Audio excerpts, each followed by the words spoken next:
Hey everybody, Laura K483 here, and today I'm going to be reviewing a brand new game I got called Niche, a genetic survival game. How I came across this game was actually through some friends on a stream team of mine, the Lady Nerds. Just some background information for those of you who don't know, the Lady Nerds is an amazing community for female gamers, streamers, and content creators, primarily on Twitch, but also on other platforms like YouTube and stuff. If you want to learn more about the Lady Nerds, I'll put a link to our website below in the description of the video. But yeah, so I'm a member of their stream team, and a bunch of the Lady Nerds are talking about this game, because it's right up the alley of a lot of the people in our community. Now, most of you guys that know me, if you've been around my channel before, know survival games, not really my thing. I've tried games like Don't Starve, Ark Survival Evolved, like anything where the concept of the game is usually just open world, survive, grow your character, and do stuff. Like, generally, I need a bit more action, I need a bit more of a story. But this game intrigued me when they were talking about it, and I looked up the videos, the info on Steam and stuff, through a combination of the graphics and art style of the game, as well as just the general positive buzz around people that had tried it in the early development and stuff, and the enthusiasm within our stream team. And also the genetics element of it, which is also really weird, because normally I am not big on like science or biology. I have a lot of very prominent university professors and research professors in like genetics and biology in my family, so I've kind of run away from it my whole life because it's been shoved down my throat and I've been surrounded by it. But I was like, ooh, look, a way that's actually accessible, and something that normally I'm like, this is boring as hell, get me away from this, but in a game form that I like. And I'm a sucker for cute animals. The thing that sealed the deal was I heard that there's a challenge going around within the game called the 101 Dalmatians Challenge. I'm a Disney addict, I have a problem. If you can tie Disney into a game, I'm there. So then in our Lady Nerds Discord, we're talking about the game. Some of our founders had a good relationship. We're in talks with some of the developers about maybe getting some keys. So I was given a free key to try this game. So just also making sure everybody knows that I was given the key to this game for free. So there may be a little bit of bias inherent in the review. Get that out of the way. So I played it for a few hours today. It is a turn-based game, so how you're controlling these creatures in evolution, unlike things like Sims or Don't Starve or Ark, where there's like a day-night cycle that's hours-based, it's a turn-based game, and all your creatures, as they grow, have a certain amount of actions they can do per turn. Once you have finished all those actions, you just end the day, the next one starts.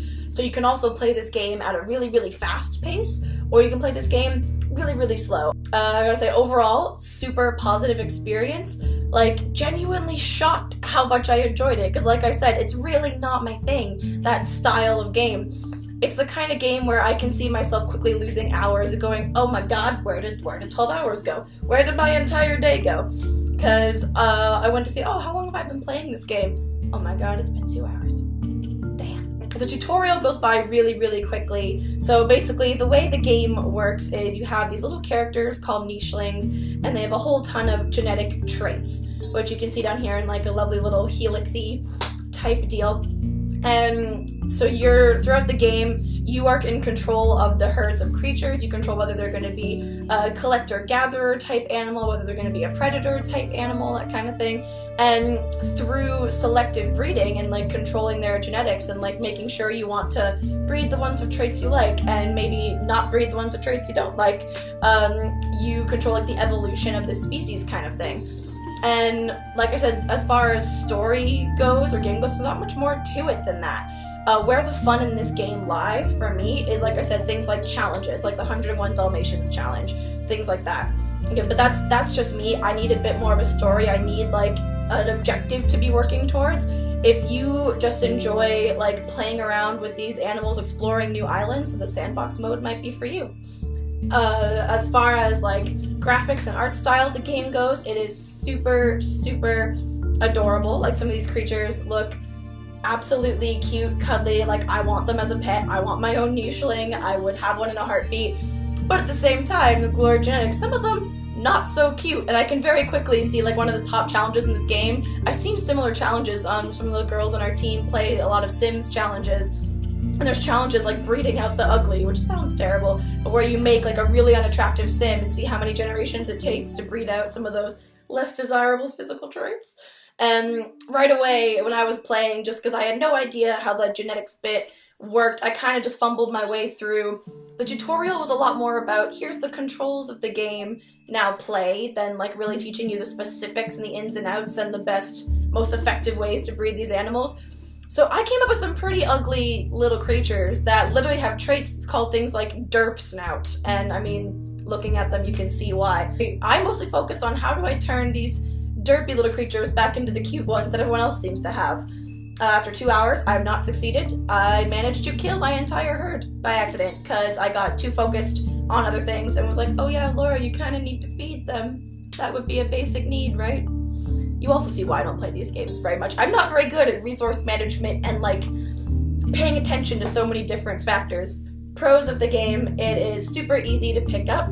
I was playing it on my Mac. I'm aware Macs are not for gaming, like that's unpopular opinion. I'm preparing to be judged, but until I move back to Canada, because I'm traveling right now, and until I move back to my house and build my own PC, I'm limited to consoles and my MacBook laptop, and that's what I played this game on.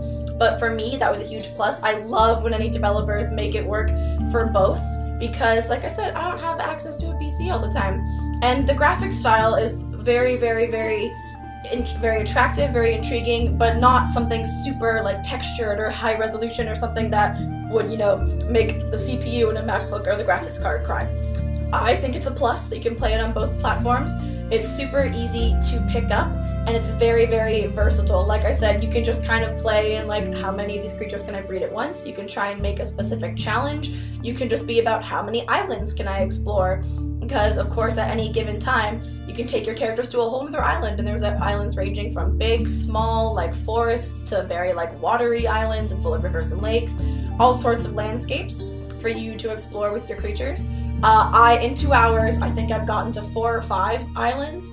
Like, I barely scratched the surface of this thing. And yeah, as far as the only drawbacks to the game so far in the few hours I've played it today, I wish the tutorial was a little more in-depth. Like I said, it explained the controls great. Like, I, within probably minutes, could control and run the whole game, and I wasn't confused about anything.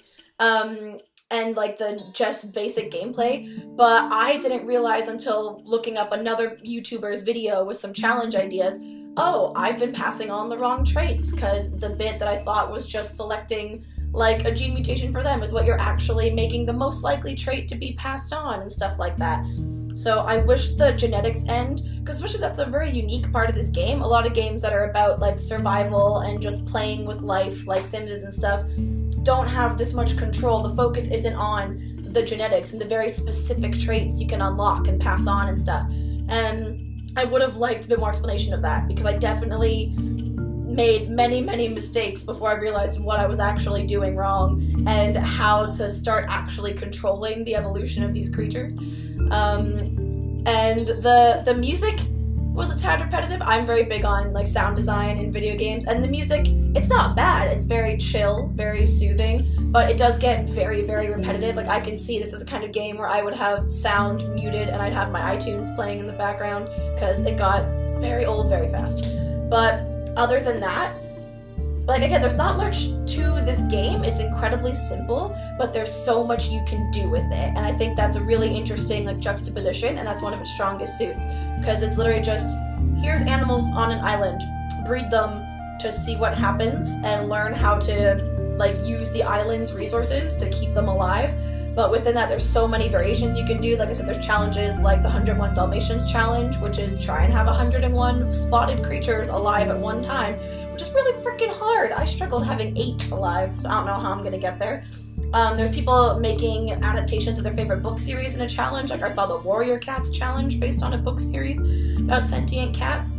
There's a lot of ones where, of course, you can make things really hard and give them really, really counter, like, intuitive and very anti-useful traits. Like, they all have, like, very low fertility rate. They have those, like, deformed paws. They're really bad at hunting and collecting and stuff. So you can also, in a way, control the difficulty of the game very, very easily by choosing what traits you start with and what islands you start with and stuff like that. Overall, I have to say I was very pleasantly surprised by this game. Like, I was intrigued to try it, and I had hopes for it, that this might be the first survival game that I would actually enjoy playing, and it'd be a great game, you know, when you just want to have that I want to play a game, I want some downtime, I want to be like thinking, but I don't want to be in an adrenaline filled, like most of the games I normally play are very high adrenaline, high stakes, high octane stories, and I get super into it and I have nothing resembling chill while I am playing. I'm really excited to have found a game that's fun, that has so much versatility, but I can also sit in bed in my pajamas and then just while the day away and go, oh shit, it's been 6 hours, I should maybe join the real world again. Thank you so much to the developers of the game for the free key. If this sounds like a game that you guys are thinking of trying, we are doing a giveaway for it right now. By we, I mean the Lady Nerds, that community I'm a part of, teamed up with the developers. All you have to do is enter the link on our Twitter. I'll put the link down below in the video description, and you can win yourself a free key of this game. For my score out of 10, I'd say I would give the game a solid 8.5 out of 10. The only things I think it could improve are, like I said, a bit more of an explanation in the tutorial, like a bit more of a guide to utilizing the genetics element of it most effectively, maybe a bit better soundtrack, and I really wish the creatures lived longer. Oh my god, their lifespans are so short. I'm sitting here just like casually like getting used to the game. Also, I'm like, what? I swear to god, it's been like a week. How are you dead already? The characters' lifespans, I think, are about like 30-ish like days in the game. I think part of my problem is I was playing it really fast because I'm not a patient person. I'm not someone who really goes through and very carefully analyzes my actions or what I was doing. I was like, why don't you do this, you go over there, you go collect some berries, and next day. Without really focusing in on, okay, which animals are best at this, which animals are best at this, how do I best utilize the island's resources when they only have so many actions per turn, and that kind of stuff. So don't make my mistake. Take a bit more time, think about what you're doing, and as I play this game more, I'm definitely going to try and put a bit more thought into it and slow myself down and really actually like plan what I'm going to do with these creatures rather than just kind of fumble through the wildlife and then inevitably get them all killed. If this sounds like a game you want to try, make sure you enter the giveaway. And if you ever want to check out any of our fellow Lady Nerds, cannot recommend them enough. We play all sorts of games across all sorts of platforms. Again, our website has the whole team roster. Please go check us out and show some love to some of these amazing ladies in my community who I already very much think of as like best friends, and I absolutely adore them all. Thanks for watching, guys. Thanks to the devs for getting the key to this game. Once I build my PC, I might actually stream this game on my Twitch channel in the future, because this is, like I said, this would be a really nice game for a chill stream, because most of the games I stream are just very go, go, go. And I think this is going to very quickly become my go-to doing all sorts of crazy challenges. If any of you guys play Niche and have a copy of the game and you have any recommendations of challenges for me to try, please post those in the comments below. I would love to hear them. Thanks for watching, guys, and I will see you around in my next video. Bye!